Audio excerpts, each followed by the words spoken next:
And we are about to begin in 3, 2, 1. Hello, everyone. Thanks for joining us today.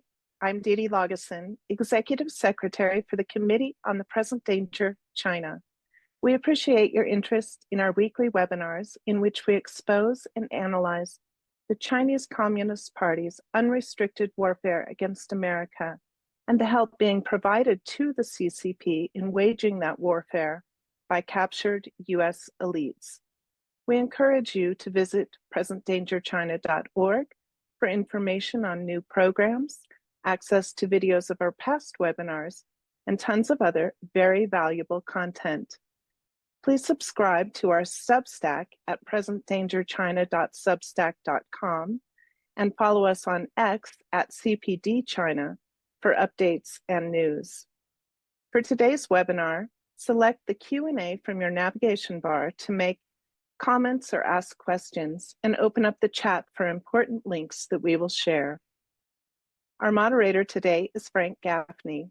Frank is president for the Institute for the American Future, vice chair for the Committee on the Present Danger China, and host of Securing America on Real America's Voice. Frank, let's get started in 3, 2, 1. Didi. Welcome, everyone, to this edition of our weekly webinar series sponsored by the Committee on the Present Danger China to address a topic that is not exactly top of mind for most of us. It may be top of the world, and it is fortunately very much on the mind of President Donald Trump. And as a result, it would seem be pretty much at the top of the national security agenda of the United States. We're going to be talking about the Arctic and specifically the national security threats that are emerging from it as the ice recedes. There is a growing use being made of those waters for a northern transit route and for the installation of military bases and commercial operations, and of course, the transit ships both on the surface and below the surface, all of which can have a profound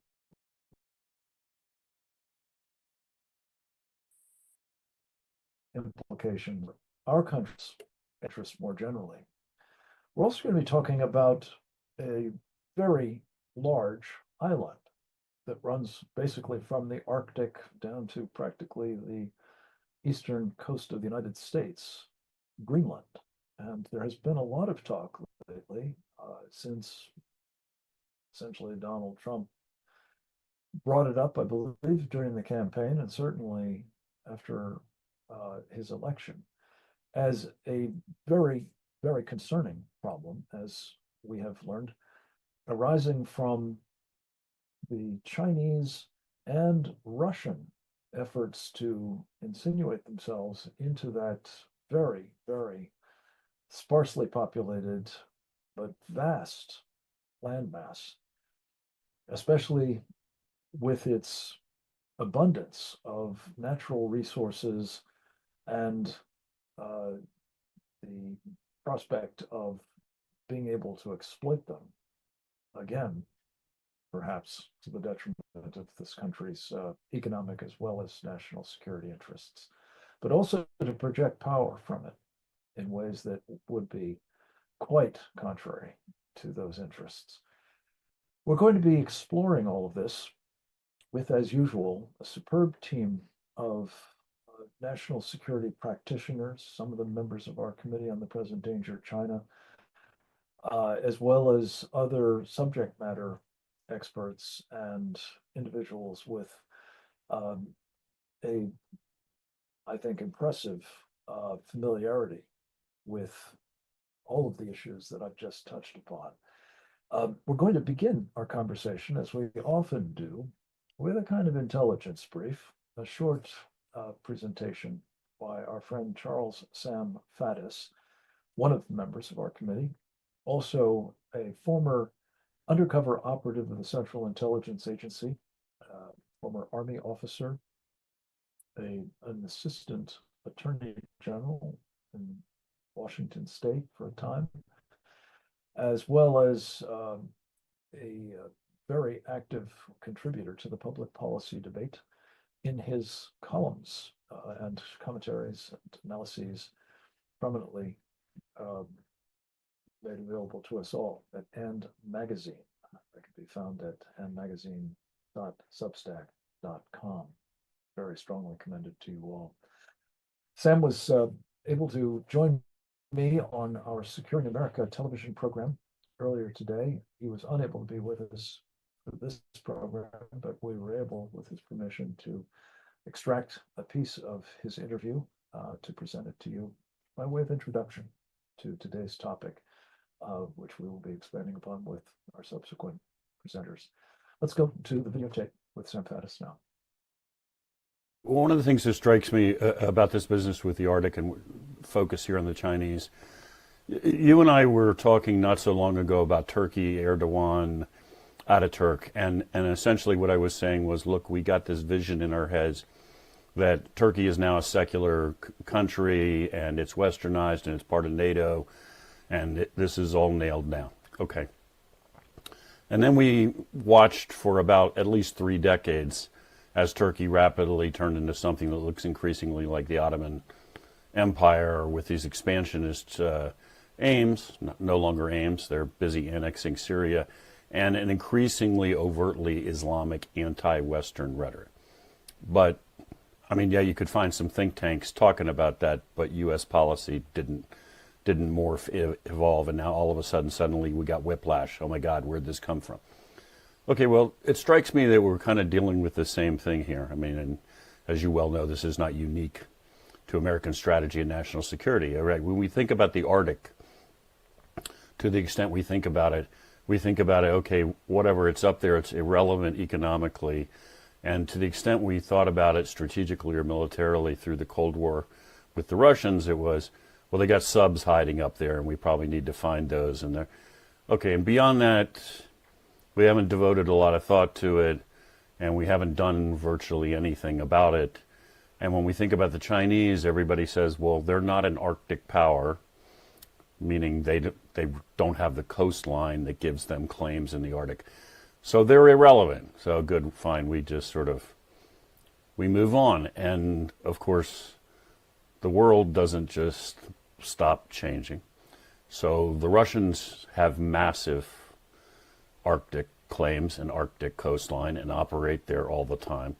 And they and the Chinese, it turns out, are not acting vis-a-vis the United States as independent actors or hostile. Now we have this increasingly close cooperation. I mean, as we're talking, there are rumors, as yet unfounded, that we may even have Chinese troops operating with the Russians in the against Ukraine. As yet to be proven, but we know the North Koreans are there. We know that the Iranians, the North Koreans, the Chinese, and the Russians are all cooperating against the United States. So we can't treat the Chinese as not being an Arctic power anymore. So that's kind of a wake-up call. That's like, wow, all of a sudden these guys have access. Also, while we're still concerned about ballistic missile subs, there's a whole nother dimension to this fight, right? The fight is our entire strategy for maintaining military superiority over the Chinese is based on the fact that we got high-tech stuff that they don't have, to put it bluntly. Our stuff is better. We've got all kinds of cool gee-whiz things, cutting-edge technology. They're way behind. Chinese know that, as we've discussed many times. They're focused massively on overcoming that edge and taking it away.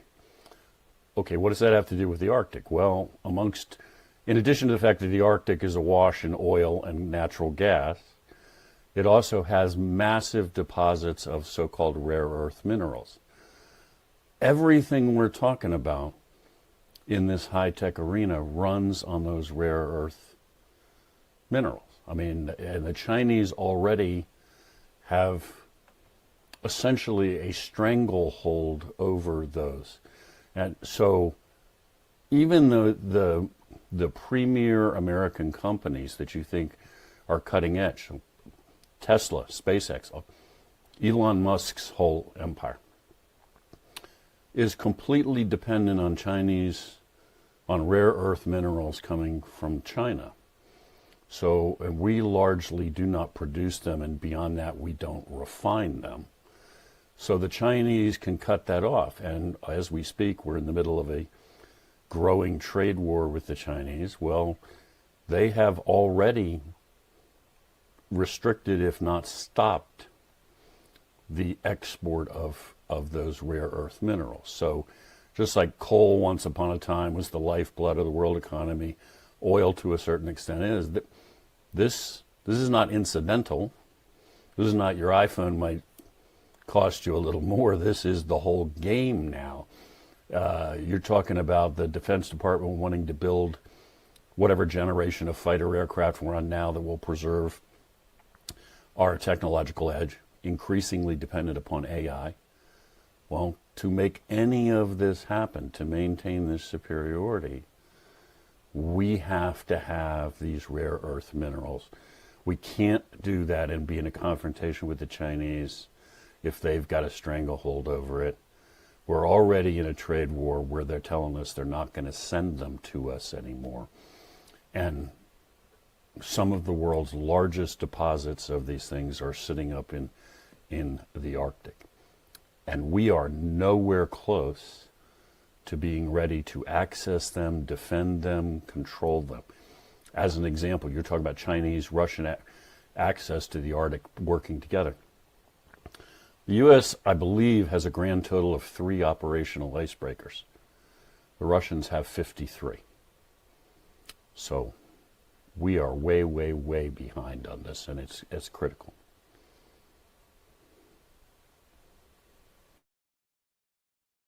And thank you. And thank you especially for introducing the fact that this conversation is taking place, of course, in the midst of the president's concerted effort to try to rectify trade imbalances around the world, most especially, and I think the most egregious of them is that with the Chinese Communist Party. I'm fond of noting, and I've done so on these webinars rather consistently, that the Chinese communists have been at war with us for decades, unrestricted warfare, as we mentioned earlier, but explicitly so since May of 2019, when they declared in the pages of People's Daily that there was a people's war underway now against the United States. The trade war has been an undeclared one, but very much part of the unrestricted dimensions of this conflict, this pre-kinetic conflict, let me be clear. And what I think Sam has just laid out is preparations that have been made by the Chinese, in part with our financial support, in part with the windfalls and the trade imbalances that they've engineered, to prepare that nation for actual war against us, the old-fashioned kind, the shooting war kind, in other words. And what we're talking about now is, especially as the American people have seen how the Chinese have responded, the complete unwillingness, really, to negotiate on reducing barriers to trade and to engage in even more restrictions, including, it appears, with respect to these rare earth minerals. And that will only be the beginning of it, of course, given our supply chain dependencies. But what we're interested in here in this webinar is examining the extent to which new avenues of attack, if you will, are opening up as a result of the collaboration in part of the Chinese with their Russian junior partners in this no limit partnership, and in terms of what they are seeking to accomplish through the Belt and Road Initiative and the colonial infrastructure that it entails in places like Greenland. And if they were successful, what it would mean for us. To address that topic, I'm very pleased to say we have with us a man who has devoted considerable time and energy to his study of Greenland. He actually has a family tie to it by virtue of his father's, I think it was, service there during World War II. Thomas Dans is his name. He has served in the Treasury Department. He has been an Arctic Commission commissioner.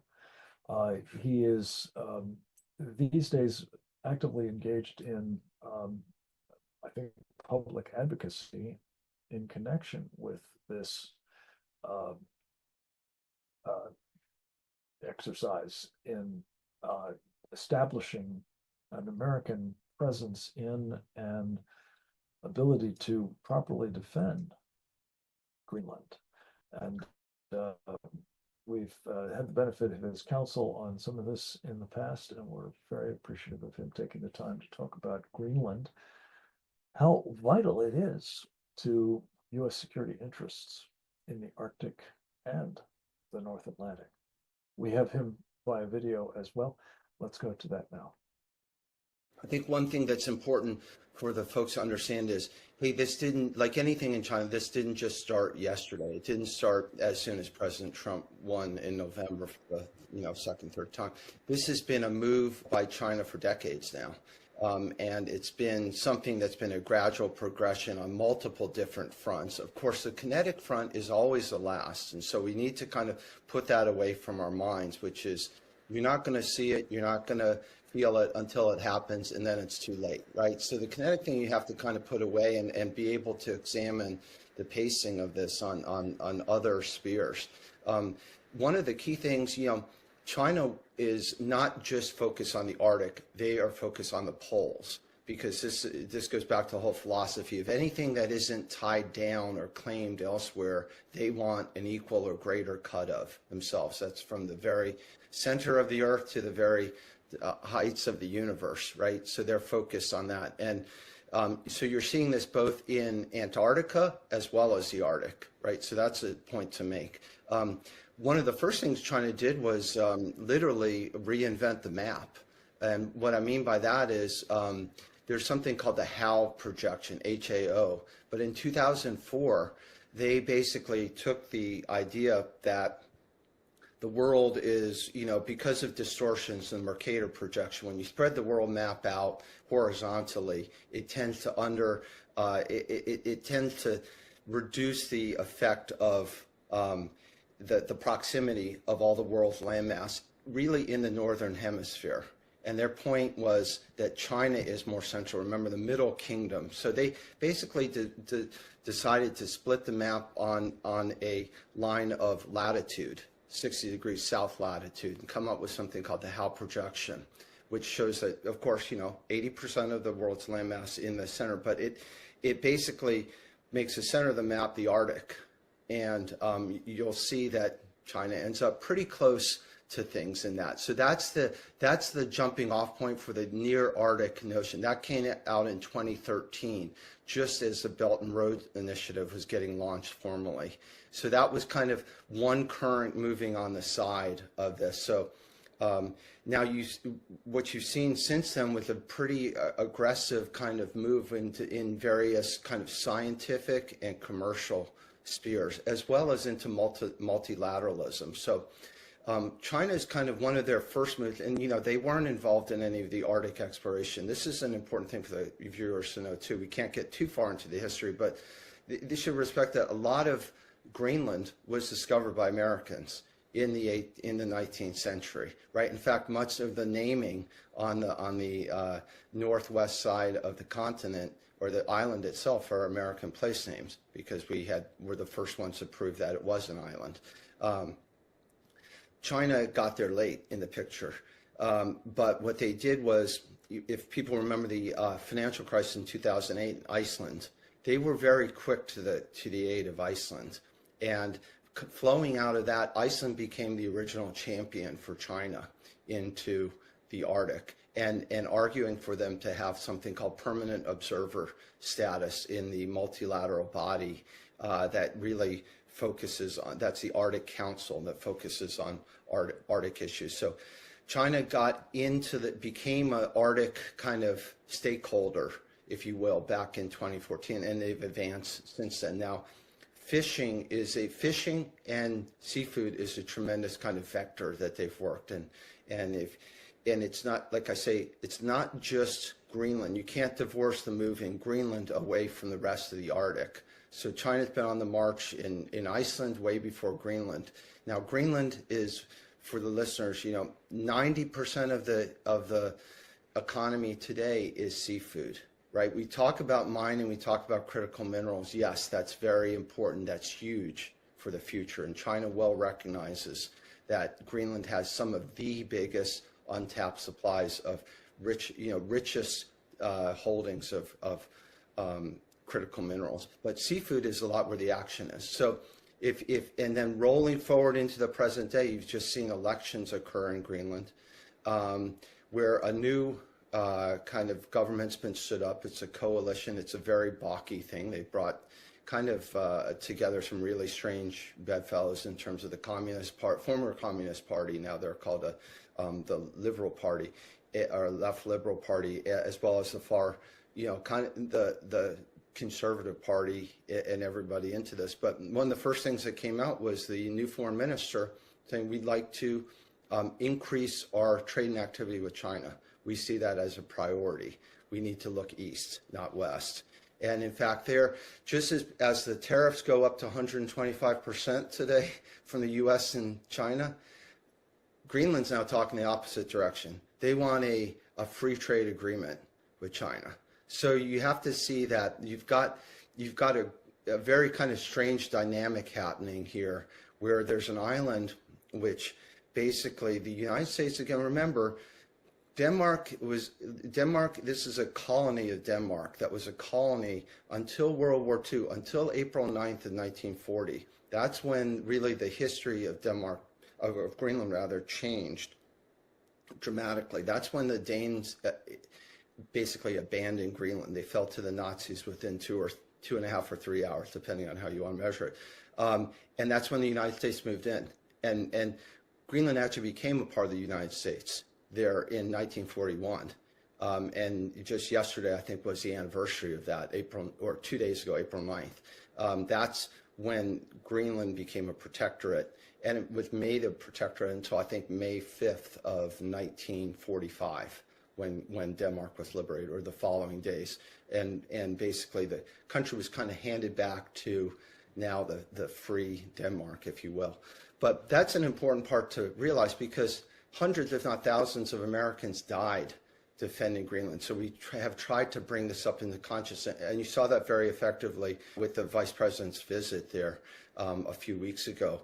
So you're in a situation where we have the key architecture of our security assets sitting in Greenland, and yet that island, other than the U.S. presence there, is scarcely protected. The Danes have 4 40-plus-year-old ships patrolling a 27,000-mile coastline, if you will. It's just not serious, and a couple dog sleds. There's billions of dollars necessary to bring this up to a safe level.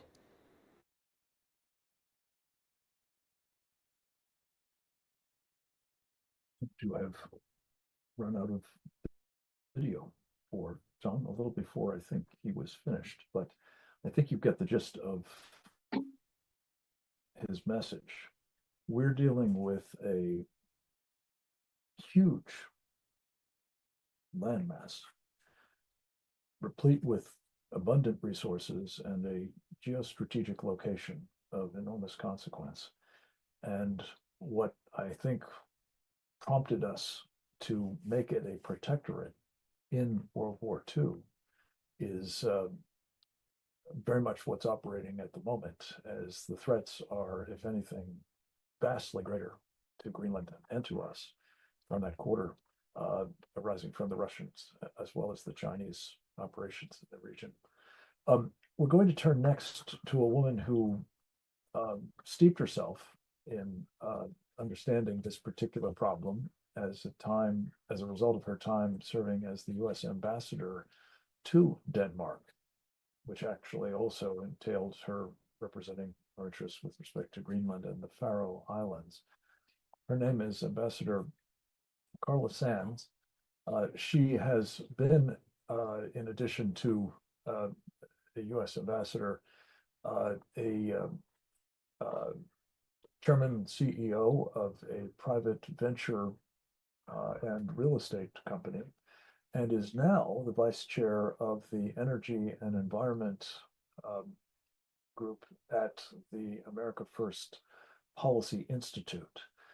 We caught up with her on our television show as well earlier in the day, and we were able to give you highlights of what she told me on that occasion about why Denmark is simply incapable, building on the point that has just been made by Tom Dans, simply incapable of securing Greenland, and why it is vital to the American interests to be helping do that in the immediate future. So we'll go to the videotape with Ambassador Sands at this point. Most Americans don't think about the Arctic. We don't think about Greenland at all. It's far away, we feel like, but it's actually part of North America. It's the world's largest island, and it's just off our northeast coast. However, it's part of the Kingdom of Denmark, and Denmark's over in Northern Europe.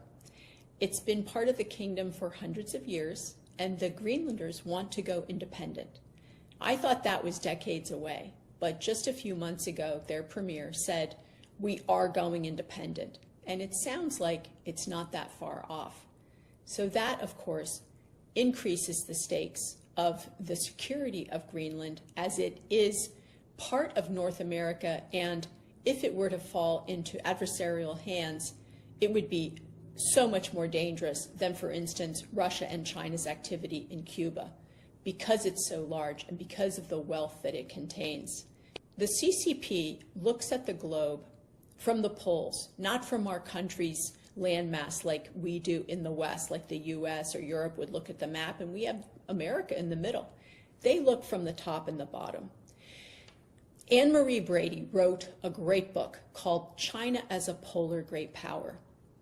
And in 2018, the CCP put out a white paper called The Polar Silk Road. And it's about China's ambition to rule the poles, to have a say in governance, in everything, security.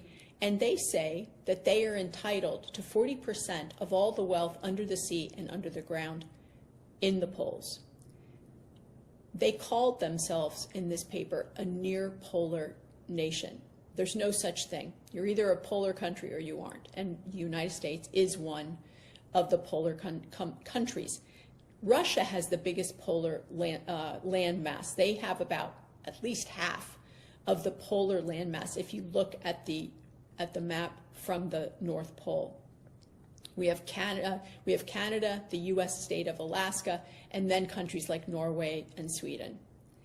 And if you look at the security issues, you would think, oh, well, you know, it seems very peaceful up there, and it was for hundreds of years. But now we have Russian subs and ships, we have Chinese ships, and they are working together in a no-holds-barred military partnership, and you could say also some economic partnership. So China's shipping goods with the help of Russian icebreakers through the Northern Sea Passage, for instance. And this is cutting down about 20% of the transit time, so it saves the Chinese shippers money. But with Chinese activity, shipping and things like that, comes their military as well, as we know. And Russia's been cutting sea cables around Greenland. China vessels have been doing the same thing not that far away. So there's a lot of mischief. They've been mapping the seabeds. They want to have more control in the region. I think if you think about the people of Greenland, they're peaceful people. They want to have a great life just like Americans do. They want more opportunity, and they're controlled largely, although they're semi-autonomous. Denmark has their security and their foreign policy under their control. However, Denmark is only a country of 5.5 million people. It's about the size population of the state of Colorado, and their GDP is about the same too. So they don't have the capacity to defend Greenland. And don't forget about the Faroe Islands, because it's not just the land masses that they have to defend, it's also the seas around them. The seas around them are gigantic and they're very rough. They're not friendly seas. And it's called the GI-UK gap for Greenland, Iceland, and the UK, because don't forget, Iceland used to be part of Denmark too until they went independent. So because of Denmark's lack of economic ability to defend their territory and the seas, to have even knowledge of what's around out there as far as subs and ships, they're not able to secure Greenland. President Trump looks at the Western Hemisphere and says things are not under the control like they should be if you look at the Monroe Doctrine. I believe it's time for a new Monroe Doctrine. He's looking at securing the Panama Canal for the use of American commercial, but especially military vessels. China was controlling that port. I went down, I visited the canal, I watched the movie. It was China, China, from wall to wall. That's going to change now. We look at South America. The largest trading partner of most South American country is China. And then you look at Greenland. Chinese companies own a minority interest in a majority of the rare earth mines in Greenland. The Chinese Communist Party tried to pull Greenlanders into their Belt and Road Initiative in 2017, flew over the premier and his government and their big CEOs, rolled out the red carpet. What can we do? They tried to finance and build, with state-owned enterprises, 3 airports that the Greenlanders were pining to have. And you have to understand, there's no infrastructure in Greenland. Most of what is there was built by the U.S. military from World War II until we left at the end of the Cold War. That's their ports and almost all of their airports. So Greenland is ripe for an investor. And President Trump is the kind of guy that can get a deal done. He hasn't offered a deal yet, but the Danish government is terrified that the United States will supplant them in the relationship with Greenland. They want Greenland to be part of the kingdom. It makes them a big power. However, Greenlanders are going independent. The Danish government is not listening to the Greenlanders. They're going independent. That's happening. It's just a matter of time. So the Danes have tried to poison the Greenlanders' minds about the United States, our intentions, about President Trump, through their press, through polls that they did from Denmark, through propaganda. They've made a law now that only people in the kingdom can propagandize the Greenlanders. Okay. So there's all kinds of machinations happening, and the Danish government is furious.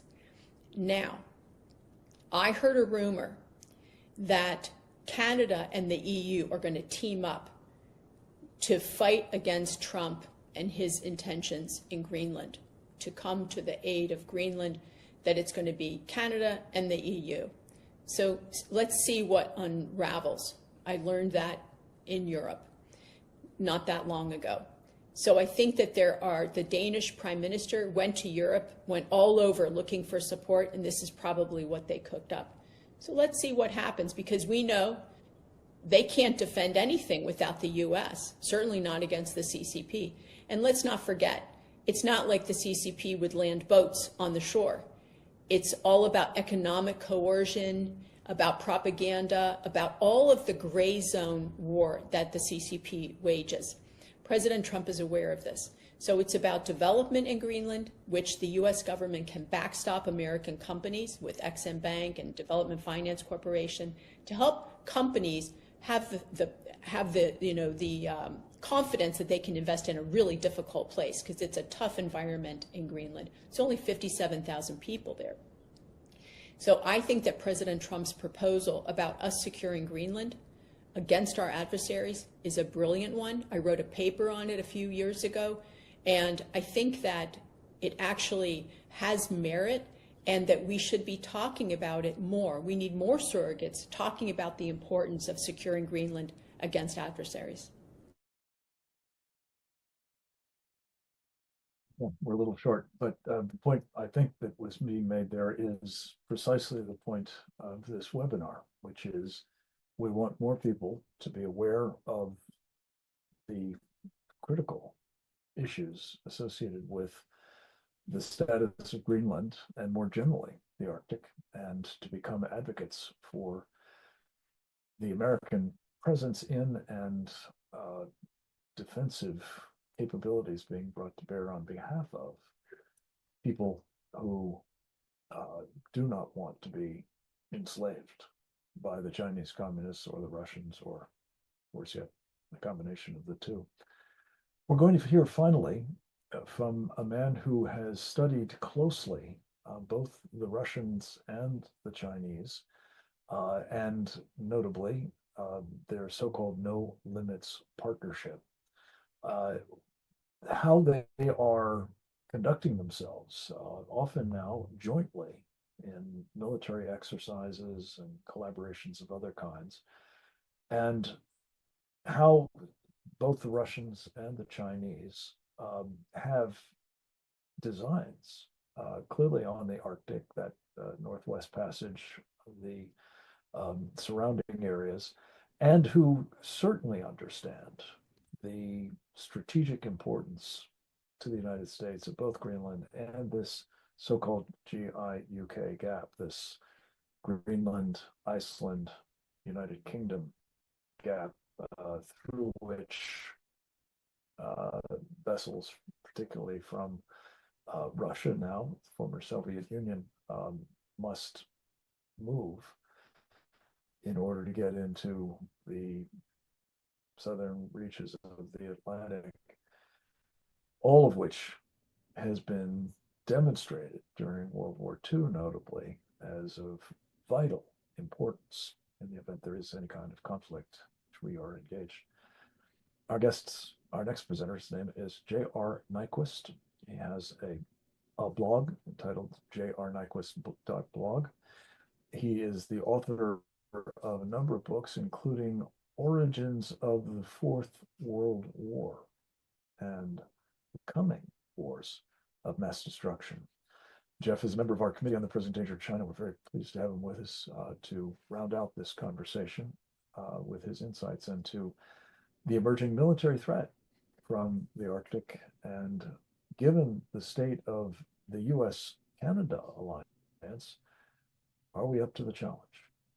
Jeff, it's great to have you with us. The floor is yours, sir. Thanks for having me, Frank. The strategic nature of the Arctic Basin, I'll start with geography. Because the world's a sphere, the shortest Chinese air route for European air traffic is through the Arctic. The Northwest Passage, if it can become effective, is shorter than the Panama Canal, which could be cut, of course, by the Americans.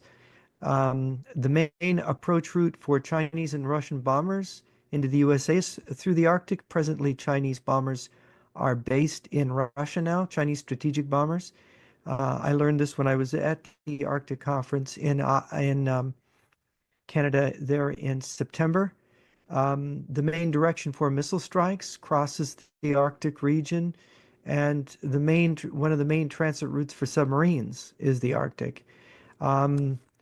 Second factor in what's going on up there is that we often look at a map and we don't see the north, we see the other fronts. But the Arctic is a front because of this geography. And NORAD, the North American Air Defense Command, which is a joint American-Canadian command, I had the opportunity to meet the recent commanders of that command, Canadian and American. And what they told me was that they only have 40 ABM interceptors at present. They have only 24 fighters for interception. The basing infrastructure in the Arctic far north, in Canada in particular, what used to be a line of bases, has largely been abandoned, and the infrastructure has not been kept up. Russian and Chinese forces are training for paradrops in the Arctic, suggesting they're in a position to seize those bases. Ottawa and Washington are simply not interested in putting resources into the Arctic when they really need to be. Now the threats to the United States through the Arctic, it's important to look at these threats. Russian hypersonic missiles could actually be launched from Russian bombers flying over Siberia, and they could reach America's northernmost cities. And these missiles, they go way up before they go down. And they, according to General Van Herk, who had been the head of Northern Command and also NORAD, said there's no way to intercept these missiles once they come down low.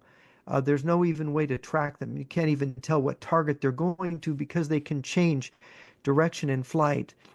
Then you have the 9 Russian submarines that are based off the U.S. coasts, 5 Russian submarines off the East Coast, 4 off the West Coast, carrying these new long-range Russian cruise missiles that basically are very difficult to intercept. Maybe a fighter plane could get one, but they also hard to track, and of course carry nuclear warheads, can carry nuclear warheads. The Chinese strategic bombers, which I mentioned before, that are based in Siberia, are able to strike the United States through this weak access point in the Arctic. If you use cruise missiles from Chinese submarines against our surface-to-air missile sites here in the U.S., you could clear a path, and General Clancy gave a presentation about this. You could clear a path so that a place like Chicago could be bombed, not with nuclear weapons, but just with conventional bombs. There'd be no way to stop it if the attack was planned correctly from China and or Russia. The Russian Northern Fleet, this is something that's been in the Russian press for about 5 or 6 years. The Russians are building icebreakers. The Chinese, let's say they need Russian support in the Pacific. The Russian Pacific Fleet is rather weak compared to the Russian Northern Fleet, which is based in Murmansk. There's been discussions of how to move the Russian Northern Fleet into the Pacific under emergency conditions. This is something that's been discussed and the Russian military is looking at. It would be very dangerous. Imagine if the entire Russian fleet could be massed in the Northern Pacific together with the Chinese fleet. Imagine the threat to Alaska and the threat to our West Coast. Then you have the issue of the Chinese infiltration of Canada, as noted in the 1997 Sidewinder report. It has been declassified now.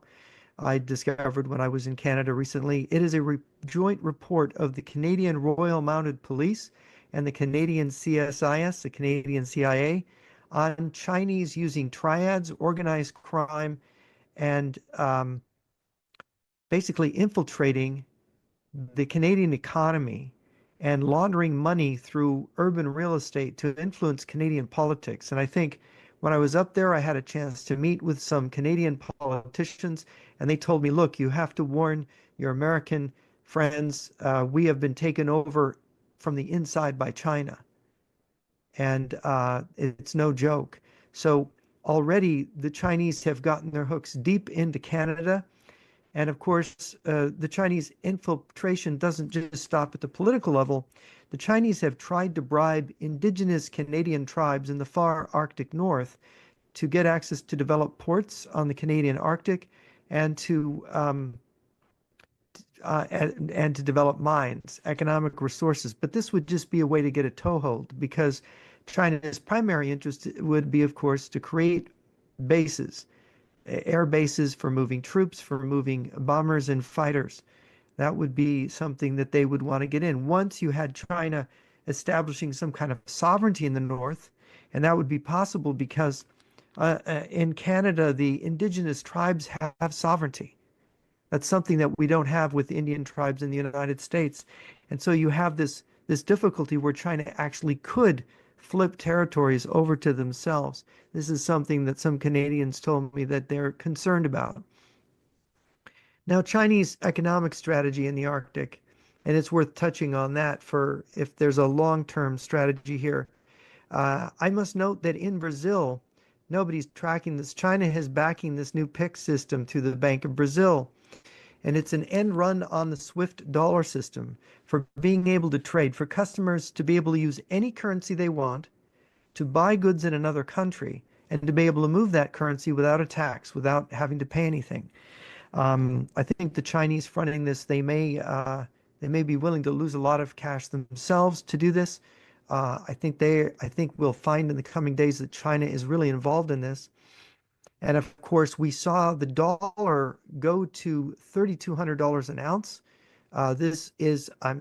We saw gold go to $32 an ounce, $3,200 an ounce. This does not reflect a real increase in gold as much as a decrease in the value of the dollar. So there is this attack on the dollar that China's doing, and the Arctic has a role to play in that, because President Trump's tariffs, as they alienate Canada and Europe, and of course the tariffs on China, these countries drawing together will make the Northwest Passage and the Chinese air route through the Arctic to Europe more important for China, as Europe becomes a more important trading partner for China. And then control of the Arctic by China, if they can claim sovereignty, as they have over the South China Sea, they and the Russians together could block the U.S. access to resources in the Arctic. The conclusion then, I would say, is that if Russia or China can establish bases in the Arctic, particularly Greenland and or northern Canada, they can directly threaten the United States from the. If you draw a straight line, it's much harder for them to approach directly over the Pacific or the Atlantic. Their approach to us together would be through the north, and which is, by the way, not presently protected, as our NORAD commanders would show.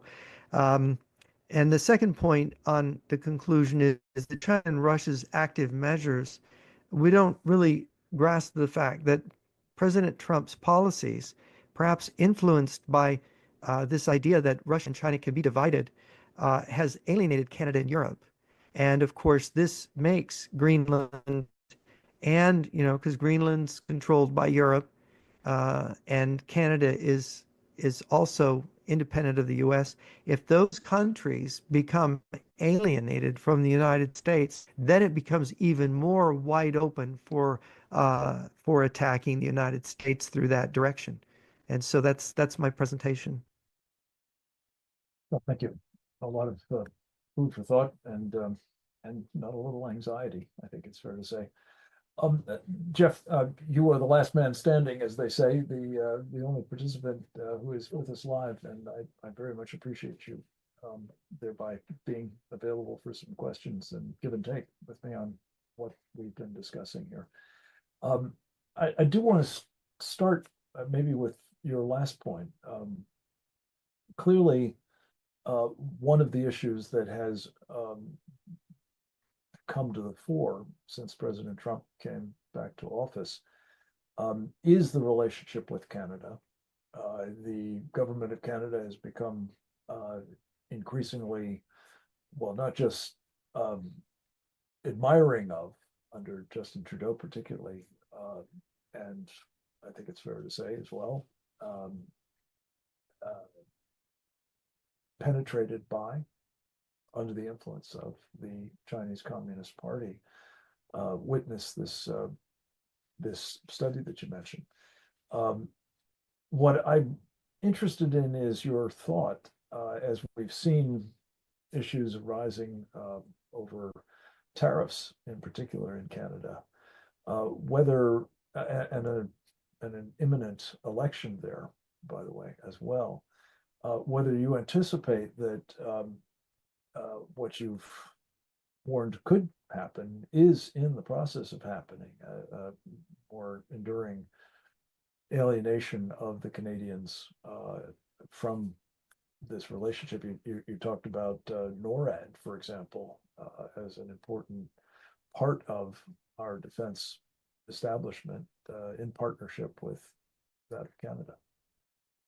Walk us through that, if you will. It would be a catastrophe if Canada pulled out of NORAD, and of course there has been discussions of this in Canada. I've talked to some of my Canadian friends since the Arctic conference in September. Everybody during that conference, everybody expected that the elections that were going to happen this year, they didn't know when. They expected the Conservatives to win. They did not expect the Liberals to be ahead. But unfortunately, because of the tariffs, because of Trump's jokes about, well, they're not really jokes, about annexing Canada, it has damaged the conservatives in Canada who have had to go against Trump so as not to appear unpatriotic. Of course, we haven't seen the stirring of Canadian patriotism until this moment. We've seen quite a stirring of it. If you've watched a hockey game recently, you'll see they're not very happy. Canadians are not happy with us. This is a very bad situation because it gives an opportunity to the Chinese who have been really preparing their positions in Canada. And it's paralyzed the Canadian conservatives. I spoke to a Canadian politician here a couple of weeks ago who told me that he does not expect the conservatives to win the election. And this is very bad because the Liberals are very much in bed with China in Canada. Under the prospective new premier, as well Carney, as, yes. of course, the previous one. Yeah. So the idea that Canada and Europe might join forces in a kind of anti-American mode, not necessarily, a direct threat, certainly the military kind, but to, as I think was said by several of our presenters, sort of diminish the likelihood that the United States is able to secure Greenland as it should and arguably must be. Do you see that as a kind of new partnership that could compound not only the degree of penetration by the Chinese, but also the antipathy these allies, putative allies, at least, of the United States might exhibit towards this country? Yeah, I think there is a kind of disconnect. People have to be careful about being ideological or making ideological judgments about Europe and Canada from the American point of view. You could say that Europe especially is quite social democratic compared to the United States. And this has been used by certain people on the right to say that Europe is communist even. It's not true. The Social Democrats in Europe believe in freedom, perhaps not as perfect a freedom as Americans like, but they would stand very much against any dictator or any enemy that threatens freedom. And that makes them natural allies of ours. And we have to not forget this. The China and Russia have this partnership. They call it an unlimited partnership, primarily because they share a similar social system. They're autocratic, they're totalitarian, they're imperialist. They have ambitions to control other people's land. And they realize that the liberal system, so-called in the West, is for rule of law. You don't go seizing people's land. You don't claim that waterways belong to you and nobody's allowed to traffic them. There's a certain, order that was established after World War II, and the United States was the guarantor of that order. If the United States no longer guarantees that order and suddenly reneges on this and suddenly actually tries to annex the territory of NATO countries, Greenland is a NATO ally, a territory of a NATO ally.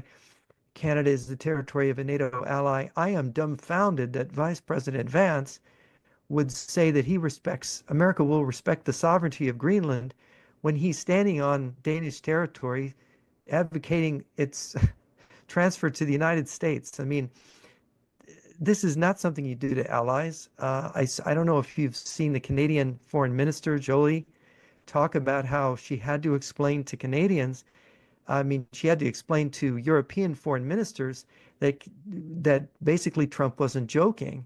This Canadian politician I spoke to the other day said that these tariffs are going to crush Canada. Now Trump has put a pause on the tariffs, if I understand what happened yesterday correctly, and that's a good thing. But the way that a third of Canada's economy is wedded to trade with the U.S., if you raise these tariffs, you will destroy the Canadian economy. You'll just completely destroy it. And yeah, you might have Canada on its knees so that they would be annexed. But that's aggression. That's an act of aggression. That's using the trust of this long-standing, the biggest demilitarized border in the world and one of the most long-standing trade relationships in the world. And you are using that as a weapon to annex another country. I mean, this is why Canadians are so enraged.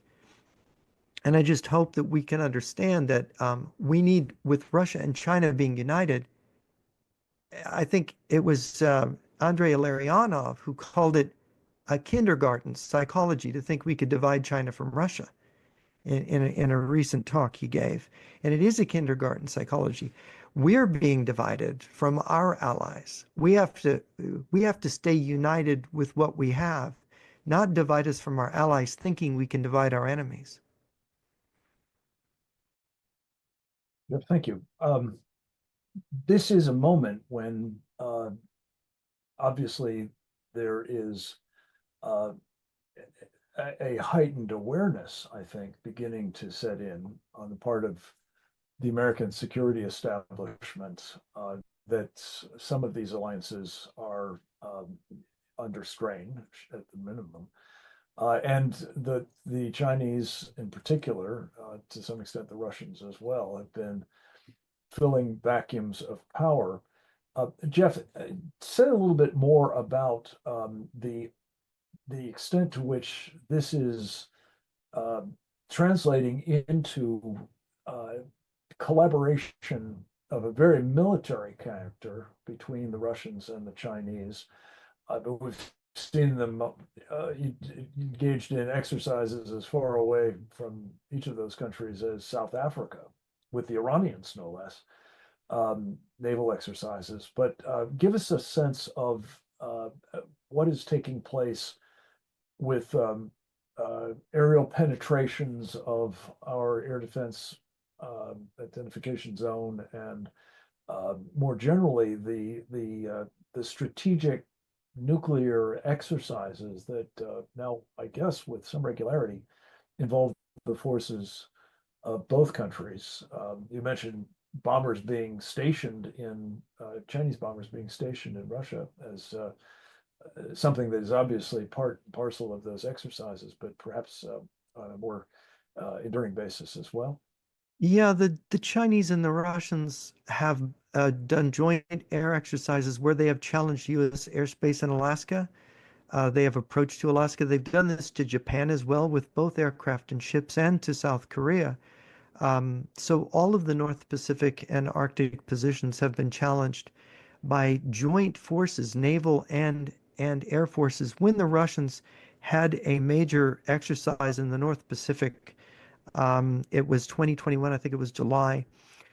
It was not known at the time, but found out later that Chinese submarines were part of that exercise. So that was a joint exercise, and it wasn't that far from Hawaii.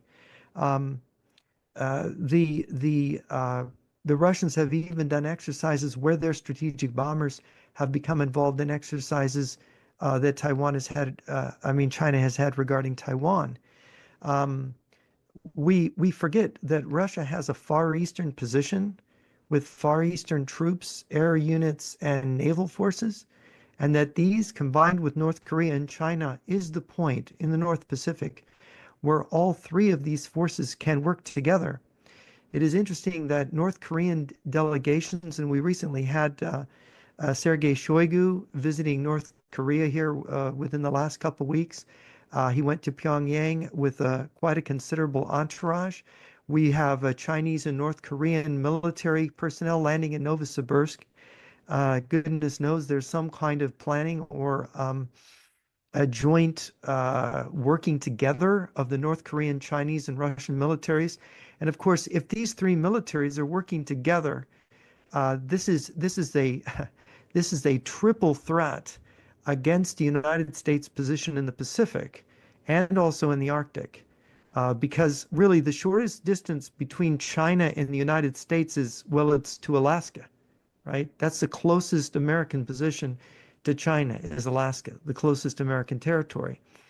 And so we have to realize these exercises on Taiwan, yes, they want to blockade Taiwan, but it's very interesting that China would build like the Type 71 amphibious transport. It can reach in one fuel load, it can reach certain positions on the West Coast in one trip. Why, if Taiwan is the main interest, that they're making transports and assault ships that have such range to them? And of course, there's Chinese sources saying that they want to go beyond the second island chain. And we've seen their activities in the Solomon Islands and elsewhere. So the Arctic approach in Alaska, I mean, already the Russians have said that they own Alaska, that they only loaned it to us. And that it was more than 25, it was about 25 years ago that the Russian Liberal Democratic Party passed a bill in the Duma on how they would govern Alaska when they get it back. So this is not, and they've got big billboards in Russia saying, you know, Alaska is ours. This is not a joke, but this is not to be unexpected. The Russian defector, GRU defector, Stanislav Lunev, before he defected in March of '92, because he spoke Mandarin, he was part of these groups that were negotiating with China on their future war plans. And they had a long-range plan to divide North America, where Russia would get Alaska and parts of Canada, and China would get the lower 48 states, with other countries invited in for looting rights. And this, I mean, this sounded so fantastic in the 1990s, but today it doesn't sound so fantastic. It doesn't, indeed. And I guess what was fantastic until recently is becoming more, if not a certitude, certainly more of a distinct possibility.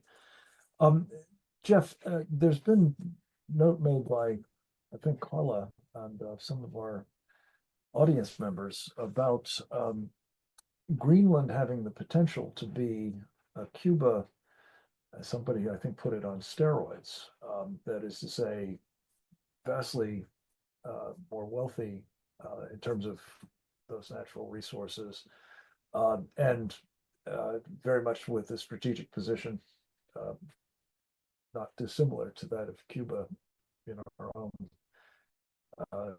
immediate littoral waters.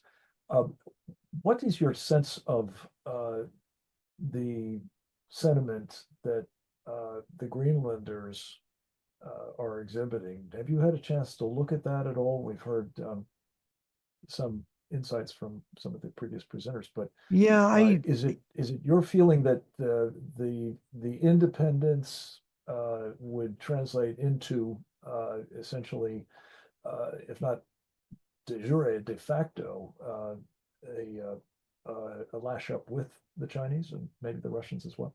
Well, you have to look at the ethnic makeup of the Greenland population, and the Chinese are particularly effective in their propaganda and the kind of things they do. Also, the Russians, you've got, if you look at Dugin, you know, hundreds of Telegram groups appealing to different ethnic groupings with uniquely. Tell us who Dugin is again, please, Jeff. Alexander Dugin is the Russian philosopher, but he was recruited by the KGB in the 1980s to cultivate right-wing ideologies, to appeal to conservatives, religious conservatives, in different nations, whether it's Islamic conservatives, Hindu, Buddhist, Christian, Catholic, you know, whatever kind of conservative it is, and to have this kind of perennialist outreach to all the groups and say, look, it's liberalism, it's America, it's Atlanticism, right? It's the Anglo-Saxons. They're the enemy of all religious belief. They're where all the atheism is coming from, blah, blah, blah. Of course, it's funny for the KGB to be pushing this, but liberation theology is too obvious, and you can't win over the really conservative people. And so what they want to do is I talked to an expert from Africa saying there's these Telegram channels all over Africa. They're training up young people. They're trying to capture conservative elites in Africa. Same thing in South America. I've talked to people in Brazil about this. It's definitely happening. And you can very well expect that the Chinese have been active, and the Russians, by the way, Dugin has offices in China, so he's not just doing this for Russia. you can bet that they're having an influence on the indigenous people of Greenland. And that is very powerful. They obviously the Native Americans, indigenous people of northern Canada were smart enough. Their tribal leadership understood that China was going to exploit them, and they did not. They were offered I was told, a rather large bribe, one of the significant tribes up there, and they turned them down. But just imagine if this could be effective in Greenland. The Chinese are trying to find an open door anywhere they can find it. And of course, that puts the U.S. government in a terrible position, because if the Chinese were to get into any of these places, we would not be able to allow it. We would have to intervene. One would hope, I think, in the environment we're in, who knows, but I think it is clearly something that's top of mind for President Trump. Jeff, to the extent that NORAD is woefully ill-equipped to contend with these various challenges, reference was made, I think, by Sam to the disparity between the number of icebreakers, for example, that the Russians have. I think some of them nuclear powered, if I'm not mistaken, and the number that the United States has. It's just one example, but some of the statistics you gave us about the aircraft dedicated to, protecting Canadian and U.S. airspace, the number of missile defense interceptors that we've deployed, it suggests that we are wildly outgunned. As a sort of serious strategic analyst, what are the prospects of there being a turnaround in this particular arena? There's a lot of talk about the Western Pacific, for example, and being able to deter aggression by China there. But what is the likelihood we're going to see serious resources being invested in trying to do something about this much closer to home? Well, without having to invest resources, the Canadians possess some technology that we don't have in the naval sphere that could be very useful if we could just get together with them and get some American money behind it. We could really be much more effective against these Russian and Chinese submarines, and that would cut down the threat, because really it's these new cruise missiles that are on the submarines that are really a serious threat. And of course, we need more money put into this, into our nuclear deterrent and into our basic defensive infrastructure. We need to increase the number of fighter wings.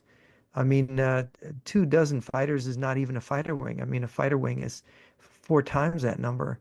So we used to have, I mean, what General Van Herk told me, and it was my understanding, we used to have 1,000 planes, 1,000 of fighters defending North American airspace. That's a really sad thing that we're down to such low numbers. And of course, that means a commitment to resources, that we have to put resources back into our military. Well, this is a fairly obvious conclusion from this program, as well as I think many of our previous ones. I think among the most troubling things that this program has served, I think, Chinese penetration, not just of the Canadian government and the Greenland legislators and others, but these Indian tribes in northern Canada, seeking to, I guess, bring them into the Belt and Road Initiative in a sense, whether it's true of Canada more generally or not, or simply, I think you said, flip the territory from their ownership to that of China. It's a staggering thought that you might actually have the Chinese owning what amount to military bases on Canadian soil. There's been, concern about the Canadian government allowing them to exercise winter exercises, as I recall. Yeah, those were stopped. On Canadian yeah. soil, but they might actually take up permanent installations is extremely concerning. Go ahead. Yeah, there's a lot of these old abandoned military bases in the far north which could be refitted, and it's something Canada needs to do, and people were discussing it. But the problem is these abandoned bases could be seized and used, and of course, with some work on them to improve them and to fix whatever's however meant the airstrips may be broken up. These bases could be quickly turned around, and instead of being a defensive line, could be an offensive line against the northern parts of the United States and Canada's south. People don't realize the Canadian North is really cut off, and they never developed. There's a sort of a semi-defunct rail line going to Churchill on the Hudson's Bay, but they have not built the infrastructure. They have not invested in the North, and this is something the Indigenous people, I'm sure, are not so happy about.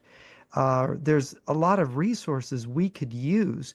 It's more expensive to develop in the North, but once you've paid those infrastructure costs, you have access to those resources from then on. And that's something to think about, that maybe we need to pay the extra cost to develop resources that are right here in North America. Jeff, you've given us much to think about, as did our previous presenters. Thank you very much for being with us in person and taking a number of questions. Further, I think, underscoring the basic message of this particular webinar. The Arctic. Thank you for having me. The Arctic and the Canadian North, particularly Greenland, I assume Alaska as well, are all in some jeopardy as the ambitions of our two main adversaries are continuing to manifest themselves in increasingly ominous ways. It seems my takeaway from this program is that President Trump is certainly right to be concerned about Greenland, but needs also to be concerned about what's happening in Canada. And our policy approach towards that important alliance relationship needs to be thought carefully through in the context of these efforts to find a more fair and more sustainable trading relationship with the Canadians, as well as to attend to the shortfalls, the serious shortfalls in the national security investments of both nations in this particularly strategic region. Make no mistake about it, folks. This is another axis for threatening this country, for undermining it, possibly for actually attacking it, that left in the hands of not just one, but both of these hostile powers could be extremely perilous for the American people. We commend President Trump for his clarity on the homeland security challenges and his efforts to take corrective action. They need to be redoubled, and it seems to me they need to be strongly encouraged by those of us who are in a position to help our countrymen and women understand what is on the line and do what they can to encourage their elected representatives to assist in taking the kind of corrective action that's required. With that, I think we'll pause till next week's program. Thank you all for joining us and for your help in getting this very informative and very disturbing webinar of our Committee on the Present Danger of China into the hands of people who have a need to know.